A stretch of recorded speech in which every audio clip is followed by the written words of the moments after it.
I would say I had a call to leadership, throughout my life in many respects and forms, but I think the most critical piece was when I started my first business. My first business, I was about 29, and I had made some mistakes early on and put our company in kind of a financial crunch. And so I did what most of us do, is I just decided to work harder. And so I went, into 50, 60, 70, 80-hour work weeks, trying to turn the ship around. And I had this compulsion to want to prove to my board, to the community, to my wife, to my family, that I could do this, that I could turn this ship around. And instead of it becoming such a powerful story of, da, da, da, look what I have done. Instead, it was crash and burn, because in that pain and that self-imposed pressure, I turned to porn and then to alcohol. And from that, I turned into sleeping around. This is the Play Your Position podcast, where we huddle up, call the plays, and inspire you to run your ball into the end zone. Are you ready to score more game-winning touchdowns in your life, business, and career? Then listen up, because it's game time, baby. Now, here's your host, Mary Lou Kaiser. Hello, Team PYP. Mary Lou Kaiser here. Welcome to another episode of the Play Your Position podcast. It's game day here at PYP, and you know what that means. I've got an amazing guest who is ready to take the field and take us inside his journey as a leader. I'm super excited for you to hear what he has to share with us. His name is Angus Nelson, and he's coming to us from Nashville, Tennessee. Angus, are you ready for kickoff? Let's do it. The crowd goes wild. Oh my gosh. Well, team, here are some things that I know about this incredible human. First of all, like I said, Angus is coming to us from Nashville, Tennessee, and he's a man on a mission to help ambitious men find a life of meaning and purpose, free from the constraints of limitations imposed by others or self. He helps men create lives they've always wanted. As an entrepreneur, Angus endured the pain of burnout, addiction, and divorce as the gut-wrenching consequences of neglect in his own mental health, self-awareness, and humility. Angus is the founder of Evolve Men Coaching and is one of America's top men's performance strategists. He has spent the last decade working with high-achieving leaders using his signature alignment tool, the Manhood Matrix, to discover what ignites men at their core. He's spoken for global brands like Walmart, Coca-Cola, BMW, and Disney, and will host the upcoming Evolve Men podcast. He is ecstatically married with 3 children, again, living in Nashville, Tennessee. He loves all things human behavior, Green Bay Packers, and barbecue nachos. Wow, we're going to have a lot to talk about today, Angus. So right out of the gate, could you please share with us when you got the call to leadership, and how did that call shape the position you are currently playing in the world today? I would say I had a call to leadership, throughout my life in many respects and forms, but I think the most critical piece was when I started my first business. My first business, I was about 29, and I had made some mistakes early on and put our company in kind of a financial crunch. And so I did what most of us do, is I just decided to work harder. And so I went, into 50, 60, 70, 80-hour work weeks, trying to turn the ship around. And I had this compulsion to want to prove to my board, to the community, to my wife, to my family, that I could do this, that I could turn this ship around. And instead of it becoming such a powerful story of, da, da, da, look what I have done. Instead, it was crash and burn, because in that pain and that self-imposed pressure, I turned to porn and then to alcohol. And from that, I turned into sleeping around. Some way, somehow, I was trying to gain control of my life by losing control. I don't understand it. Still looking back, it doesn't make a whole lot of sense to me. All I know is the pain and the shame. And in short order, I lost that business. I lost my marriage. I lost my sense of self. I didn't know who in my city knew what story. I became a recluse for the next 3 years. It was me trying to put Humpty Dumpty back together. And in those moments, I was suicidal. In those moments, I was not myself. In those moments, I was a very skinny human being with nothing to uphold me for any strength, neither physically, emotionally, or spiritually. And it was in that moment of brokenness, that I discovered what I needed to do, is that I had to figure me out. And so I understood, a couple of things. I understood narcissism. I understood selfishness, and I understood loneliness. But what I didn't understand were things, and I'll also talk the spiritual aspect too. My dad was a pastor and I had a degree in youth ministry. So add that to the mix, the amount of shame and pain. And now if I can't love me, how can even the universe love me? And so I first started by going to see a counselor. And I thought people who go see a therapist, a counselor or whatever, like they must really be screwed up. And I finally decided yep, I'm screwed up. And that was the beginning of something really magical. Was the moment words came out of my mouth about how I saw me. The level of pressure and noise that was in my head was released when I started to articulate this level of self-hate and anger and sadness and grief. And I attribute that to the leader that I am today, because it was going through that sequence that caused me to change how I saw me, which ultimately helped me change how I saw others. So the level of humility and audacity and fearlessness that has arisen in me is as a result of dying to who I saw myself to be. That was the beginning. That's a powerful story. And I suspect people listening, just like me listening to you, can identify with parts of, if not the whole thing. Which leads me to my next question. It's a sub-question of the next question is, why, Angus, do you think so many men have an experience that may not be exactly like yours, but they fall prey to those external escapes as a means of validation, as a means of coping, as a means of self-identification? You become, in the addiction world, they say you are as sick as your secrets, right? So that's what shame is. Yeah. It's hiding. It's don't look at me. And yet at the same time, you're screaming, please look at me. Mm-hmm. I like to say your freedom's in your shadows. Yes. When you show yourself vulnerable, you give others permission to do the same. Right. And for me, sharing my story has been the catalyst to so many men's lives, is because they say, me too. You ask, why did they do this? I don't know. We're ridiculous. There are some generational kind of keys I like to call myths that are passed down, especially from, the last few generations, where we have become more toxic and we've become more angry. And that's a powerful word right there. Anger is, so many men are just angry. And I've come to learn that anger isn't being angry.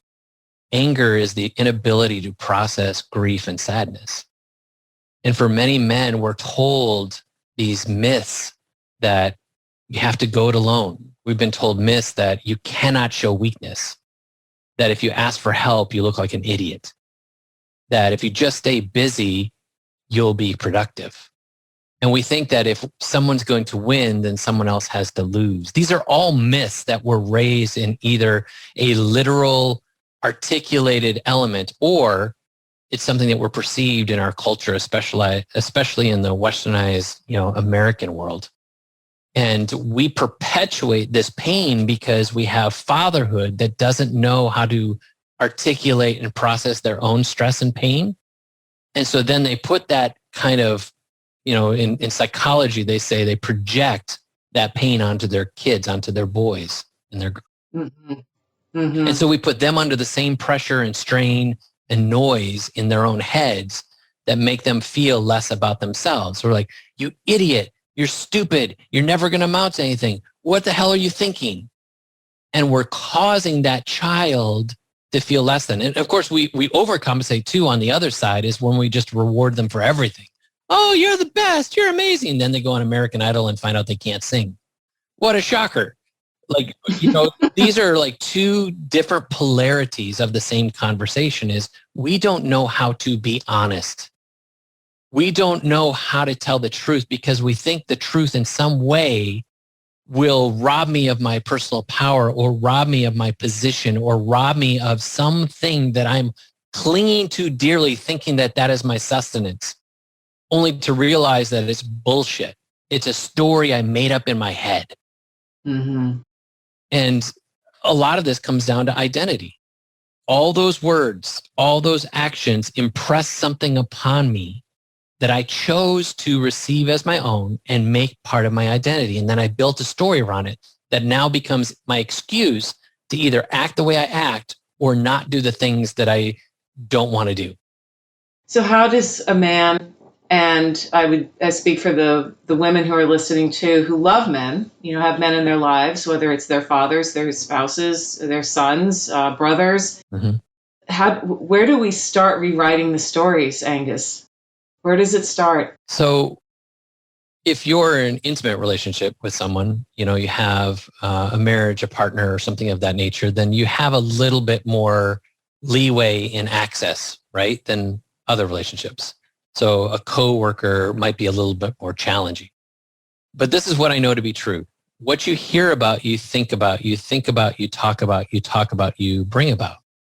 And so watching someone's life is revealing the stories that they've told themselves.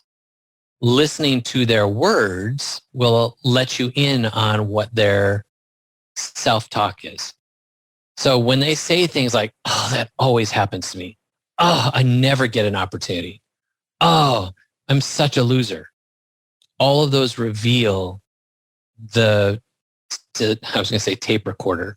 That's going to be, that's the soundtrack of their brain. That's their self-talk, which is revealing their identity. There is something in themselves that they feel has lack. They've been disqualified. They don't deserve. They're not worthy, or they don't have what it takes. This is the problem, is we now operate in this world from this place of an inequity of what's possible. We're constantly disqualifying ourselves, and then we just get on this cycle of pain. Is because we'll step out to try and do something, we'll sabotage it, and then we'll run back and retreat back to the identity because we've now validated the way we see ourselves. And this is a deeply psychological element about your identity, how it's related to your brain. Your brain loves equilibrium. It loves to validate your experience with your belief. And so whatever that identity is, the way that you believe about yourself, the stories that you're telling yourself, these things you've made your own, your brain will qualify by attracting the opportunities, the people, the situations, scenarios, and it will recreate those kinds of experiences that then validate how you believe about you. So suddenly you're like dating the same person over and over again, just with a different face. How am I dating the same person? Well, you are attracting your favorite pain. Well, wow. How come I can't get ahead in my work? It's because every time you get an opportunity, you'll say something that's off color. You'll say something that's, self-defeating. You'll say something that's offensive. You'll say something that in one way or another sabotages the opportunity because you don't believe you're enough. And so, right. That's one of the core wounds that people have is I'm not enough. Yep. Yeah. And so we are in perpetual competition with the way we see ourselves. And so this is something they don't teach in school. And, you and I were talking before we got into this is, looking at whether it be politics or whether it be any kind of form of leadership in corporate, Like the people who rise in the ranks are people who in some form or fashion have numbed themselves to a place of character. And I mean this, and I want to be sensitive to this because I don't want to say they're bad people. What I want to say is they know how to play the game. And so the people who know how to play the game have an element of shamelessness in some form or fashion. They people please. They're great with framing words to tell people what they think that person wants to hear. And so they rise up the ranks, but below that, they don't have the character to sustain actual leadership. They don't have the self-awareness. They don't have the emotional intelligence. They don't have the empathy or the compassion. And so we're surrounded in a world, and again, I'm specifically talking about our American culture, but it does transcend beyond our borders, that our leadership is led by people who are thirsty for power, not actually interested in leading in a place that's serving. And so it's incumbent upon us to model for those of us whose eyes have been opened and we've been plucked from the matrix to lead an example and live in such a way that people feel inspired that it is, number one, possible, and number two, convince them that it's possible for them too. Mm-hmm. So I've made that my mission. Yeah, so tell us more about the Manhood Matrix, because that is your signature system. It's what you use with the people you work with. It's what you love to talk about. What is that, Angus? And bring us into your world a little bit in terms of the work that you specifically do. Sure. So little framework real quick. Most of the men I work with are these high achievers, high performers, and that makes up a lot of competitive men, which is awesome because I am one and I get it, right? On the Enneagram, typically, if you're familiar with this, like a Myers-Briggs disc profile, the Enneagram is something I feel is very powerful because it speaks to the emotional quotient of people and their motivation and their desires as well as their fears. On the Enneagram scale, most of the guys I attract are usually an Enneagram 1, 3, or an 8. And there's others that can fit into the mix. I have some clients that fit outside of that, but those are the majority. And the reason why I bring that up is because in those quotients, this high performing is because there's some sort of a validation. And that's that little tweak in our brain that says, if I do this, then I'll be rewarded with that.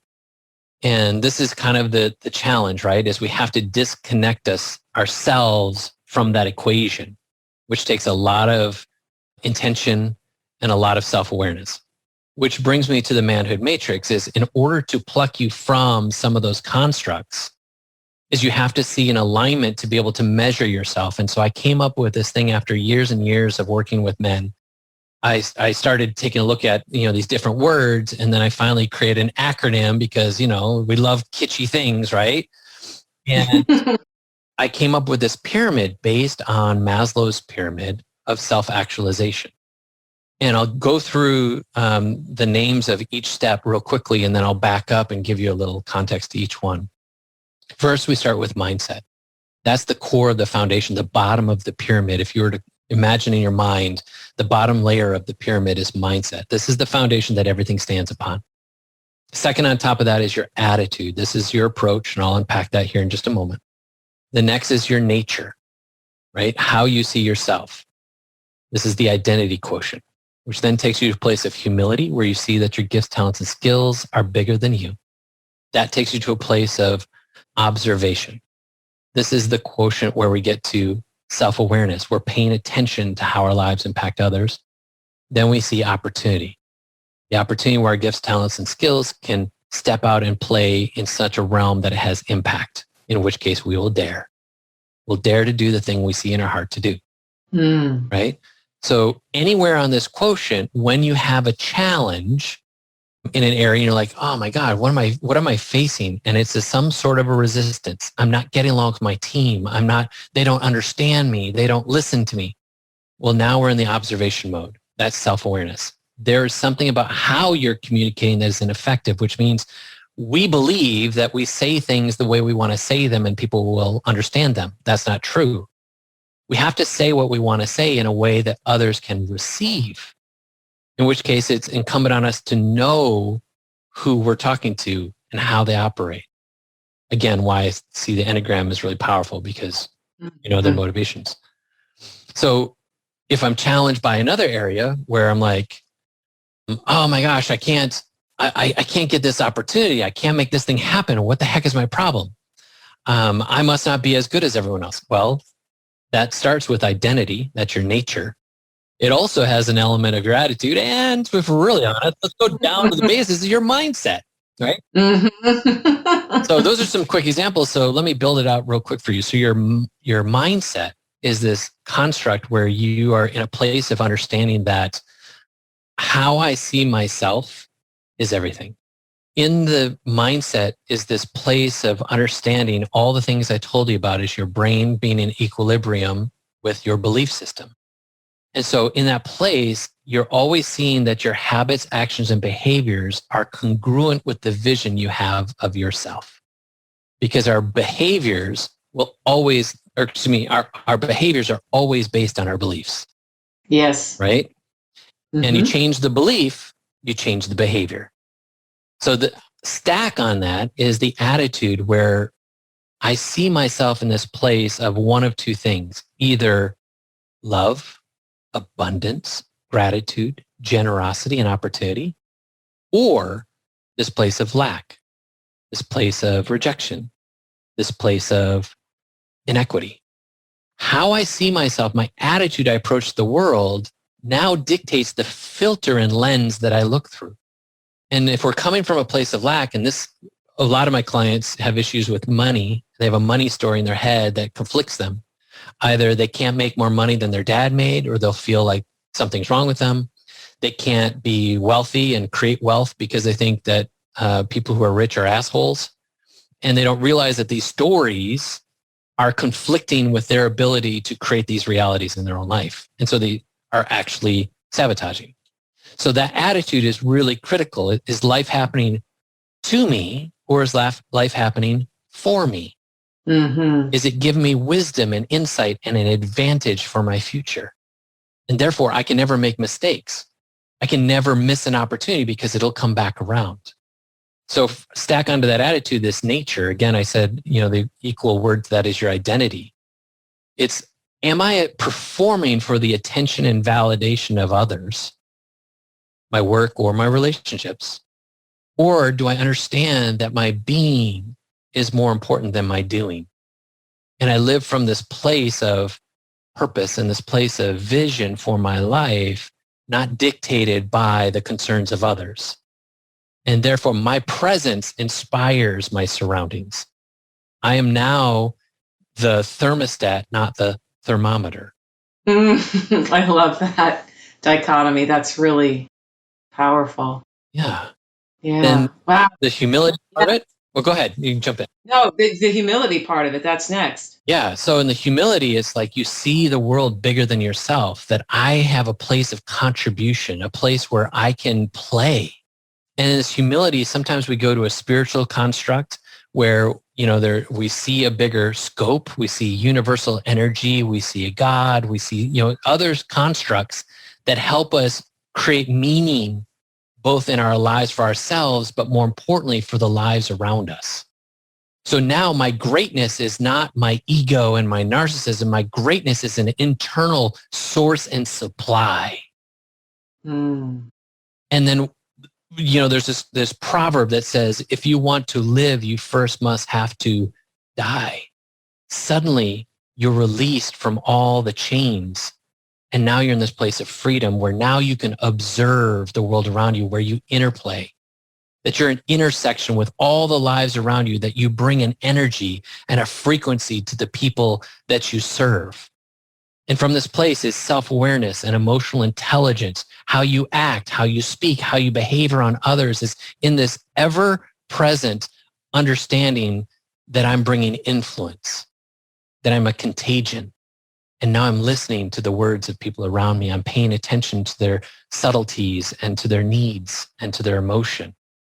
And now I get the opportunity to serve them from a far more powerful and authentic place.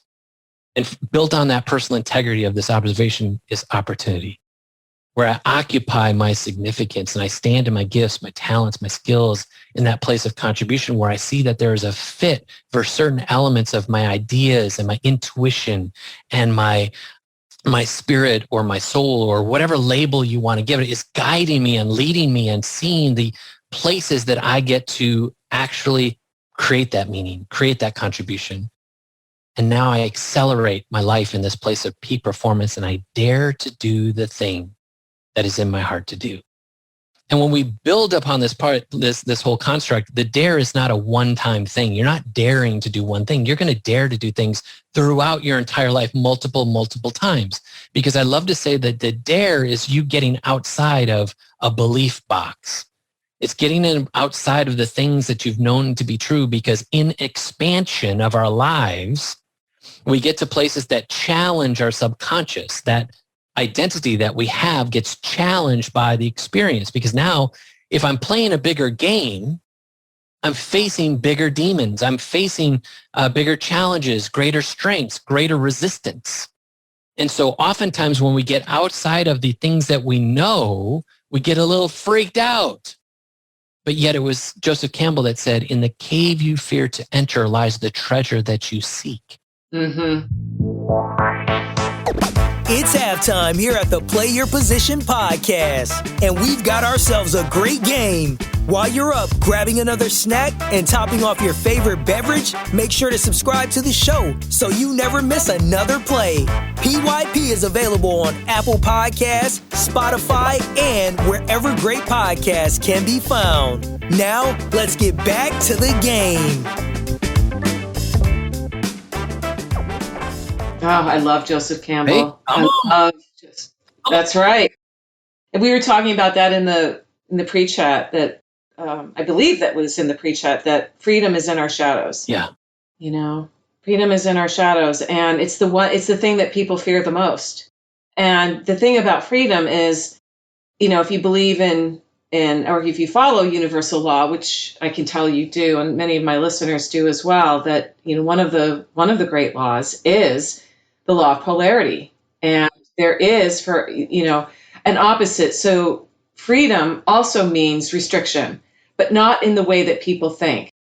It means that you've made a decision, you've made a choice. And when you burn the ships, as that old story goes, the world is suddenly yours. Mm-hmm. And yet, to your point about the stories that people tell themselves, the beliefs that were handed down to them generationally, or they picked up as they were out and about on their life's journey, they dictate everything. Yeah. Because every action begins with a thought, which turns into a feeling, which then turns into a behavior. And this stuff isn't taught in school, Angus. I mean, you nailed that too. School is a story. Mm-hmm. You know, and I come from that system, as do most people who are alive today. And there are some wonderful things about that model. And there are some things that I think at this point in time, many people are asking some pretty tough questions about. Yep. You know, we're at a very special point in our human history, I think, because we do have the opportunity to build new narratives. We have the opportunity to create a completely different kind of experience for folks. And that scares people. Yeah, right? Because it's not known, right? We want to retreat back to what's familiar, which you were getting at earlier about, you know, any kind of addiction. It's really about familiarity. I know this. Yeah. It may not be right. It may be hurting other people, but I know this and I need that. Yeah. Whatever that may be, right? It could be, to your story, you know, pornography. It could be drugs and alcohol. It can be a combination of all three. It could be habitually watching television or scrolling your phone or being on social media 16 hours a day. You're not paying attention to what really matters. There's just it's so many layers to that, which brings me to my next question about not being in position, which so many people find. And you did share your story of in your late 20s and 30s when your life, you blew it up. Let's just be frank, right? And a lot of people do. Could you take us down to a specific time in your life when you found yourself playing out of position? Things did not go according to plan. You thought you had everything figured out, and it ended up being a disaster. What was the cause? And then what lesson did you walk away with from that experience? So as you can probably tell, I've had a lot of those. And the one that I would share most specifically would be I rolled off of a company to start a new company, another entrepreneurial endeavor with 4 of my friends. And these guys were all heavy hitters in corporate. I had run an association for Fortune 500 brands all around innovation, digital transformation. It was rolling off of 2008, 2009, and the downturn of our economy was the upbringing of this peer-to-peer model. So Lyft, Airbnb, Uber, like all of those different kinds of constructs where it was a crowdsourced, crowd-funded, whatever. We were looking and doing all the research in that space, and I ran the association, put the content together, the webinars, et cetera. So I'm sitting here working with all of these really powerful, people who work with the top brands. They make incredible money, and they're miserable. And that was kind of my gateway into, there must be something out there. Like, I'm having these conversations with people and I'm actually coaching them. Is coaching a thing? And somebody showed me this book, The Prosperous Coach. And I thought, well, shoot, this sounds interesting.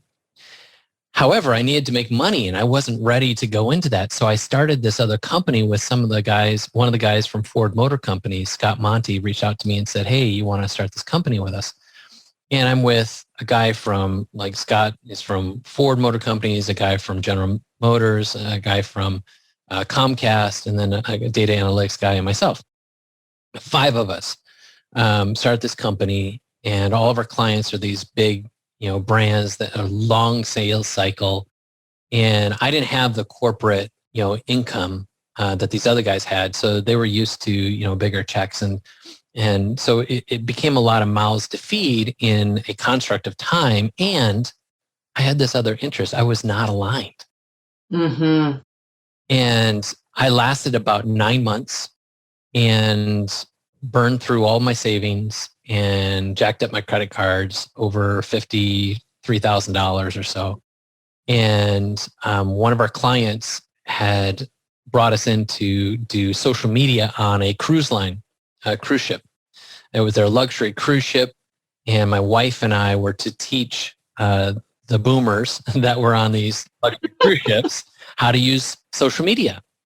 Because the strategy was that their peers, their family would be of the same affluent nature, would find, a little bit of FOMO, fear of missing out, from their experience, and then want to go and buy their own ticket and come on trips with this particular cruise line.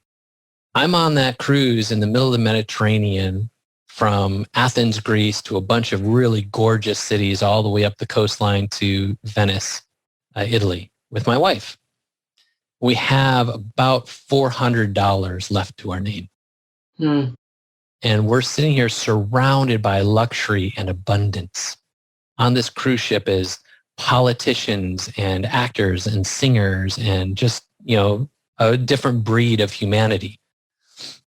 And here my wife and I are like, what is going on? And it was like we had this divine experience.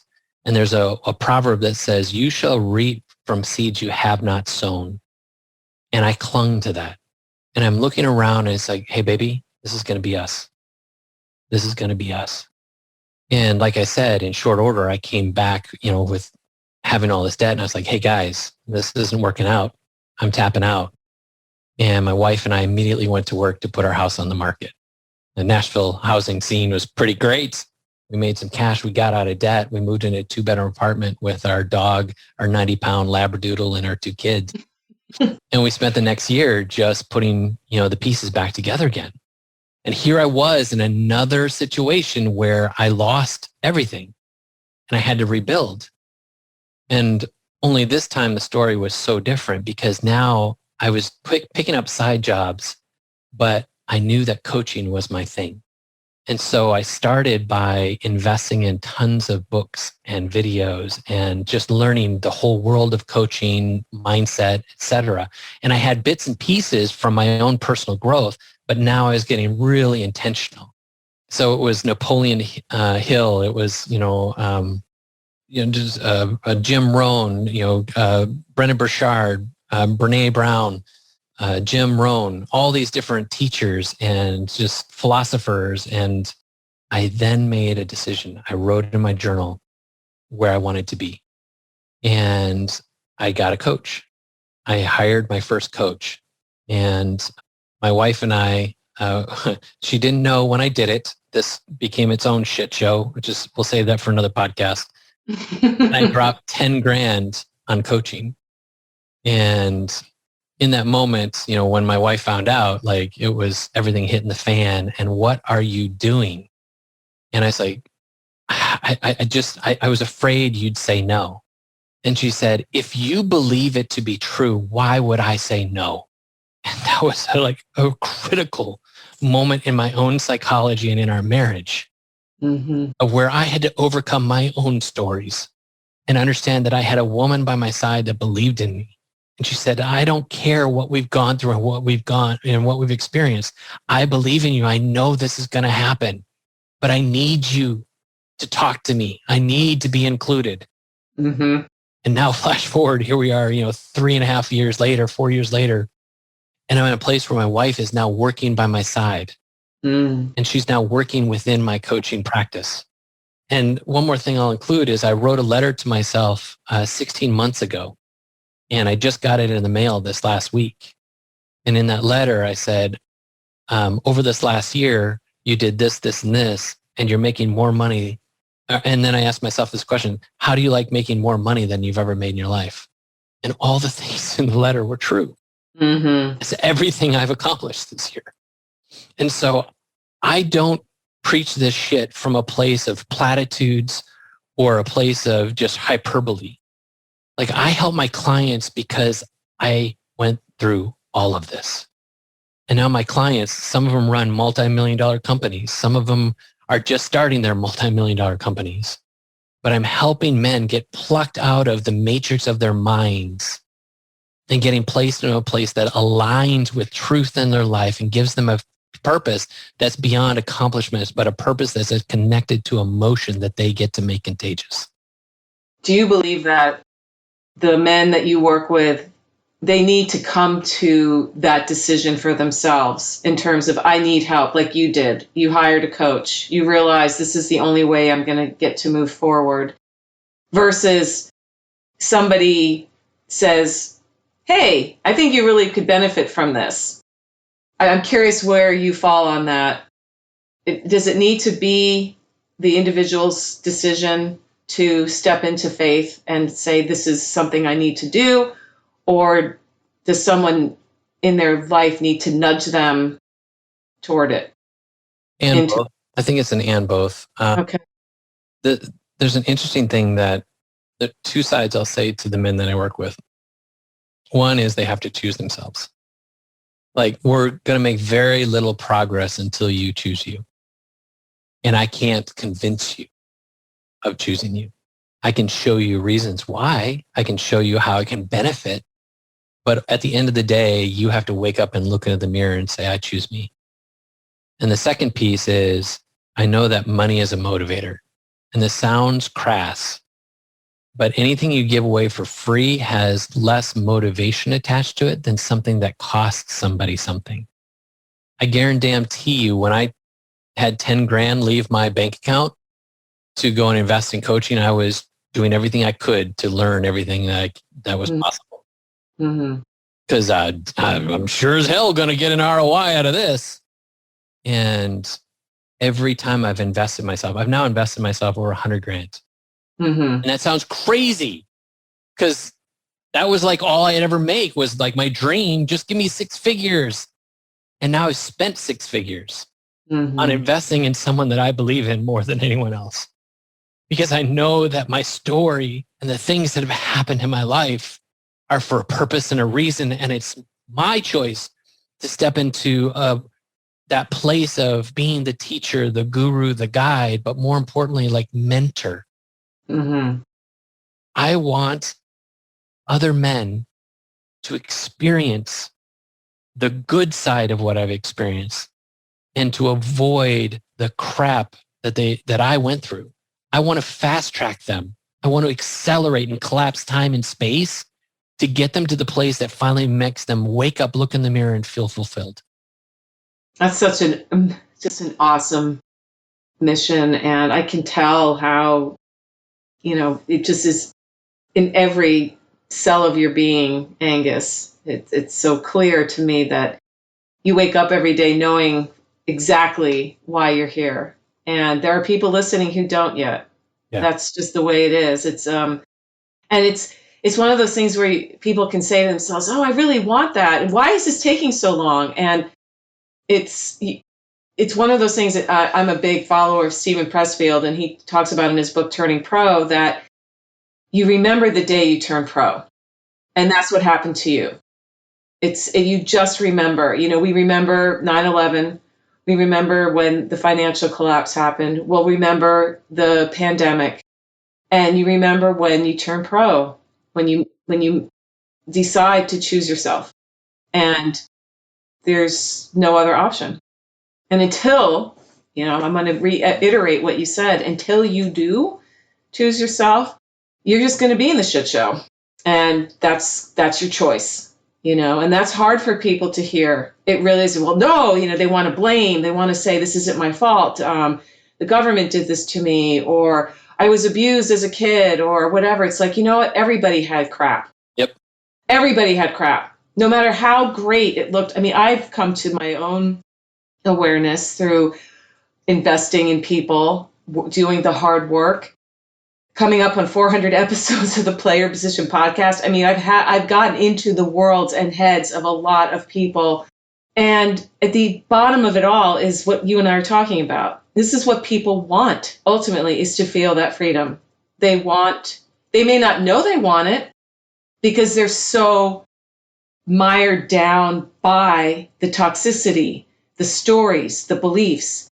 But once that light comes in, even a tiniest crack, that's when the shifts begin to happen. And we've gone through a huge shift in the last 18 months. And I'm curious, as you look into your crystal ball, Angus, what do you predict is going to have the greatest impact on how we show up to our work and our lives over the next 5 or 10 years? So like that transition of 08 and 09, it's an opportunity for innovation. Everything got broken over this last year. And it was broken hearts, broken race, broken spirits, broken businesses. And whenever something gets broken, it gets reassembled in a better fashion because we've learned lessons and we've learned a better way, or we have new technology, we have new glue, we have a new way. And my belief is that in and amongst all of the chaos and the crazy, I believe with all of my being, the question is, what does this make possible? I think education is going to change. I think politics is going to change. I think race relations is going to change. I believe the seeds have been planted in really fertile ground for people to shift what they've known for what they want. There are so many people right now, some percentage I heard 70 something, and I've heard another one as high as 90, which I think is a little generous, but there are a vast majority of people that if you ask them today, would you quit your job if you had a better job? And they say yes. And so there's a lot of people who are placating or acquiescing to their existence, and they're afraid of their greatness. And I believe there's voices that are going to rumble to cause and to call people to their greatness. That's what we're afraid of. When you ask, why are people not waking up? Why are people not letting go? It's because they are unwilling to let go of what they know in order to gain what they've never experienced. In the same faith background that I shared with you before, I understand that the Hebrews knew that when they left Egypt for a promised land, it was only 3 days in the desert where they were saying, what's going on? We don't have any food. We don't have any water. Have you brought us out here to die? It was better for us back in Egypt when we were slaves. At least we knew where we were going to sleep and knew what we were going to eat. And so people in that metaphor show us how comfortable we are in our own pain. And the 40 years it took for people to get to the promised land was because the way it was perceived that God had to let people die, that entire generation had to die off because of their crap thinking. And they needed a fresh lens. That's where I think we're at right now. People are taking a fresh lens. They're seeing the process of their pain is revealing them to what they really want. And that's the only thing that changes us. Pain gets our attention. Pain makes us wake up. It's a terrible thing that it has to be so, but it's true. Until you feel that pinch, you'll never pursue the purpose. And it was Marianne Williamson that said this: our deepest fear is not that we are inadequate. Our deepest fear is that we are powerful beyond measure. It is our light, not our darkness, that most frightens us. We ask ourselves, who am I to be brilliant, gorgeous, talented, fabulous? Actually, who are you not to be? For you are a child of God. Your playing small does not serve the world, and there is nothing enlightened about shrinking so that other people won't feel insecure around you. We are all meant to shine as children do, and we were born to make manifest the glory of God that is within us. It's not just in some of us, it's in everyone. And as we let our own light shine, we unconsciously give other people permission to do the same. And as we are liberated from our own fear, our presence automatically liberates others. And my belief is this: the world is a place of expansion in the same way that the sun shines and the wind blows and the grass grows. We don't understand it. We just know that it does. I can mow my lawn and 3 months later it's a freaking jungle, right? Yeah. That's the Why do the weeds keep growing back, right? Angus? Come on. And it's like there's this level of intention that we keep the weeds back, but the trees are going to grow, right? And our lives are a reflection of that same infinite power. That same universal intelligence lives and resides within us. We are the only people, the only species on the face of the planet that have the ability to think and to change and to grow emotionally and intellectually. And so we need to reflect that level of expansion. And when we lean into that, when we yield into that, magic can happen. Your greatness is within. We are so busy chasing the shit around us. Right? Stop chasing. And we don't understand that the real shit is in us. Yeah. The greatness is within us. And if we'll tap into that, the things that we desire, we think when I get that car, when I get that house, when I get that spouse, then I'll be happy. What? No, you don't want those things. You want the things you think it'll bring you. You want happy. So why don't we just start with happy? Yeah. Happy is inside. That's an internal job. Yeah, happiness, joy, all of it inside jobs completely. And thank you for sharing that Marianne Williamson poem. That I often think, that's her legacy, that one poem she wrote, and I, as a writer myself, I sometimes think about writers who have written something of that nature that becomes viral, and to use the lexicon of the day, where it pops up all over the place. And I've watched interviews with the authors who say, I didn't really spend much time on that. Unlike this other thing that nobody paid any attention to. It's interesting, in a moment of inspiration, she downloaded that from the great universal energy that we all have the opportunity to play in. That's the thing that you're getting at here. And, team, I don't know about you, but I am feeling just completely electrified here. I feel like Brother Angus has spoken. It's so cool.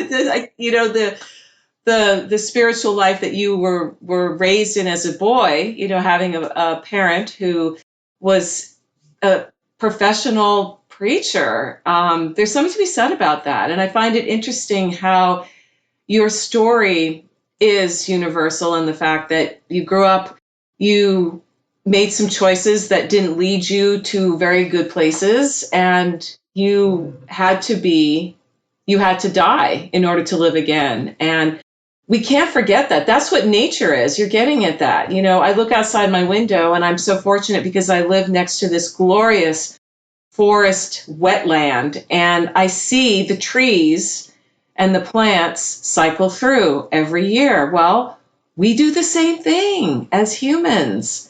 We cycle through, we go through periods of dormancy, and then we burst forth with our new blooms, and then those blooms shed. But people get so attached to, no, this is how it must be all the time. And then money comes in and says, well, we'll sell you a product that will keep you feeling like you're still 18. Yeah. Oh my goodness, it's an interesting thing. But listen, I want to put you in the red zone, Angus, because you were really right there, but I want you to share your touchdown story. So there are less than 30 seconds left on the clock. You know this as a football fan. It is an exciting place to be. That tension is right there. You're down by 4 points. It's now or never. Tell us the story about a time when you were able to get the ball into the end zone for that game-winning touchdown. Well, I would say, since we're telling the whole life story here, is that letter I shared with you, the thing that was included in that letter said that I would leave my job. And so I had set in motion in my mind that I was going to leave in April of 2020. I had a full roster of clients and I'm working a full-time job. So I'm like, burning the candle on both ends, something I would never recommend to any of my clients. And I'm like, when my commission check comes in April, then I'm going to leave. Hello, pandemic. And I didn't know where things were going to go. I was a little freaked out. I wanted to, keep my family together. Didn't want to lose another house. I'm like, nope, we'll wait till the next quarter. And so in July was the next commission check that I was going to get. Yeah, that's it. Yeah, and then we're going to quit then. Pandemic still in full effect, even more intensely. Everybody's on lockdown. Oh, I think I'm going to stay right where I'm at. October is the next quarter for me to get my commission check. I'm making more money coaching than I am in my day job. And I'm still freaked out about leaving. And then I get a call and they say, hey, we want to, chat with you. And we're closing down all of our outside sales. And we're going to have to let you go. Nothing personal. It's just where we're at in this season. The next 24 hours, now looking back at it, I see as rejection. Like I just felt bad that somebody was saying no to me, that somebody was letting me go. I felt bad that I wasn't leaving on my terms, that I waited on somebody else's terms. After that 24 hours, it's go time. And I haven't looked back since. I built a business. I'm making more money than I ever made. I'm serving men at the highest of calibers. I am humbled as hell. And I'm learning how to take this business and get me out of the way, where I'm taking all the constructs and the tools that I've built and turning them into curriculum and systems that men can experience the same transformation, but doesn't extract so much of my time. So now I can finally help even more men and bring that online. Holy cow, just get me out in front and let me tell my stories and let's change some lives. Love it. So what are 1 to 3 key offensive strategies straight out of your leadership playbook, Angus, that you could leave Team PYP with today? You've shared so much, but if you could succinctly bullet point some highlights, how can they make some forward progress in their work and life? The first thing is I shared before about what you hear about, you think about, you talk about, you bring about. The core of that is your mindset, right? Get books. If you're the person, when I said something about money stories and that, got your attention because you struggle with that, go find books on money.